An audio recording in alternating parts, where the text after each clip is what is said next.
Sunday release అవుతుంది. అది కనుక సూపర్ డూపర్ హిట్ అయితే నెక్స్ట్ వీక్ మీకు ఇబ్బంది అయ్యే ఛాన్సెస్ కూడా ఉంటాయి కదా, అది ఒకసారి నోటీస్ చేశారు? బ్లాక్ బస్టర్ అవ్వాలి కోరుకుంటాం, ఎందుకంటే మా హీరో గారు దాంట్లో ఉన్నారు. డెఫినెట్గా మా తెలిసి స్పేస్ ఉందండి. తండేలు ఎంత బ్లాక్ బస్టర్ అయినా మా థియేటర్స్ మాకు ఉంటాయి.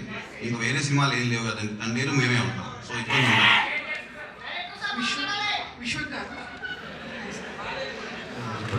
చాలా ఇంట్రెస్టింగ్గా ఉంది.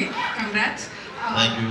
ఫస్ట్ టైం లైక్ మీరు మాస్ హీరో, లైక్ మీరు చాలా singing with your face expressions and everything. Dubbing చెప్పిన వాళ్ళు ఎక్సలెంట్, అంటే ఇద్దరు కోఆర్డినేట్ చేసుకొని చెప్పినట్టు ఉంది. అవునండి. సూపర్. Thank you. విశ్వక్ గారు, రాజు ఏషియానే.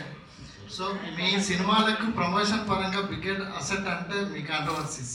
మీరు లాస్ట్ టైం ఈవెంట్లో ప్రకటించారు, సైలెంట్గా నా పని నేను చేసుకుంటాను. ఎందుకు